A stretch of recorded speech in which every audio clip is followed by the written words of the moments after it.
Gendre et belle-mère. Jean était un franc débonnaire, jovial d'allure et de ton, égayant toujours d'un fredon son dur travail de mercenaire. Souci réel, imaginaire, aucun n'avait mis leur bridon à son cœur pur dont l'abandon était le besoin ordinaire. Je le retrouve, lèvres amères, ayant dans ses yeux de mouton un regard de loup sans pardon. Quelle angoisse, quelle chimère, quelle mauvaise fée a donc changé ce gars, sa belle-mère.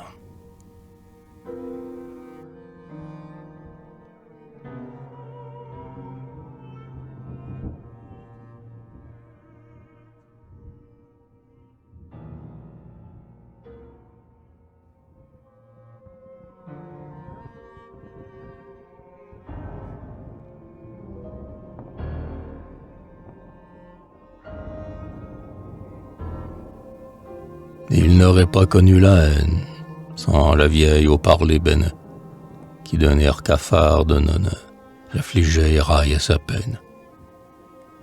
Il avait la bonté sereine et l'apitoiement féminin. Il n'aurait pas connu la haine sans la vieille au parler bénin. Aujourd'hui, la rage le mène. Pour mordre, il a le croc-canard et son fiel riposte au venin. Non, sans cette araignée humaine, il n'aurait pas connu la haine.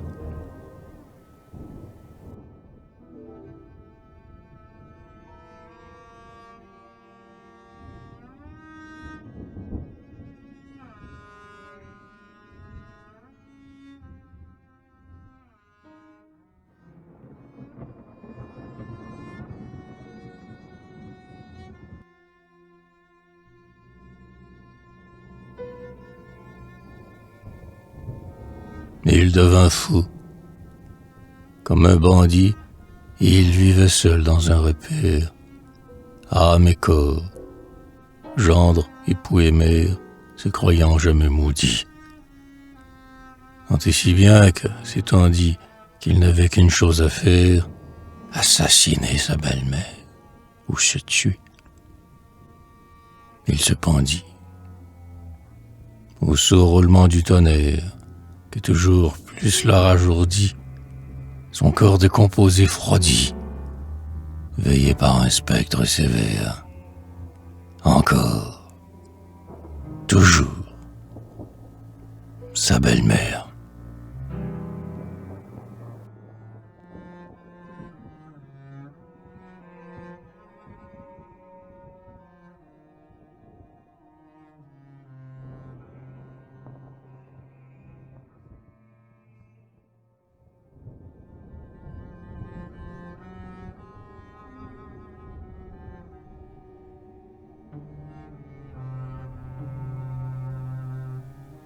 La belle-mère se délecte au chevet de son gendre mort, et le ricanement se tord sur sa figure circonspecte. Avec ses piqûres d'insectes, elle a tué cet homme fort. La belle-mère se délecte au chevet de son gendre mort. Sitôt qu'on vient, son œil s'humecte, elle accuse et maudit le sort. Mais elle sourit des consorts, et, lorgnant sa victime infecte, la belle-mère se délecte.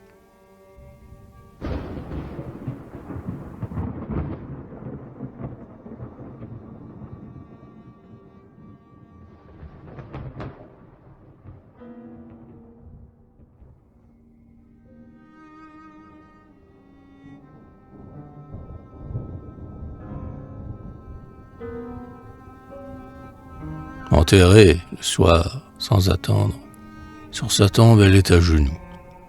Voilà ce qu'en son tertre roux la croix de bois blanc peut entendre. Enfin, je viens donc t'y voir descendre. Dans tes 6 pieds de terre, t'es dans le trou. Cette fois, T'es bien parti de chez nous. Et si tu n'as plus rien à prétendre, rêve pas de moi, fais des sommeils doux, jusqu'à temps que la mort vienne me prendre. Alors, je serai ta voisine d'en dessous. Je manquerai pas de tourmenter ta cendre le plus tard possible. Au revoir, mon gendre.